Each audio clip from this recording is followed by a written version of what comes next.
Hi guys! So naghahanap ba kayo ng wireless microphone na gagamitin nyo every time na mag-record kayo ng boss nyo? Baka ito na ang sagot para sa inyo. So ito pala yung recently na na-discover ko dito sa TikTok, which is yung TNWY12. So kung makikita nyo siya, ito yung itsura niya.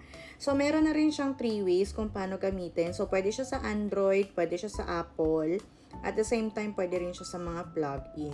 So ang kagandahan dito guys is mas clear na yung boses nyo every time na mag-record kayo ng boses nyo. Like every time nagagawa kayo ng mga reviews, ng pag-vlog nyo or pag-podcast nyo. So yun naman yung nito, kagandahan nito. So madali lang tong gamitin guys. So itong boses ko ngayon is wala tong microphone pa.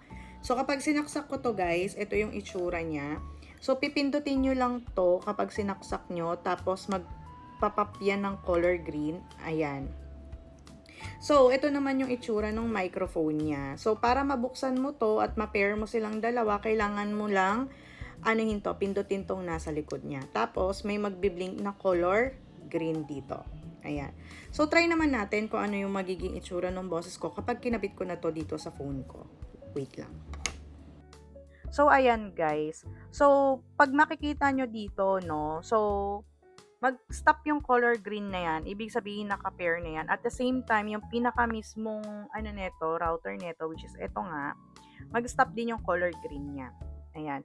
So, ito na yung boses ko ngayon kapag gamit ko na to. So, kahit malayo to guys, kayang-kaya niyang abutin. So, teka, tetestingin ko yung layo Diyan lang kayo. Konti pero clear pa rin yung boses nung mic na ito. So, kung ako sa inyo, kung nagvo-vlog kayo, nagpo-podcast kayo, baka ito na yung microphone na para sa inyo. Kaya kung gusto nyo rin to, i-check nyo out nyo na ito. Meron ako dyang yellow basket.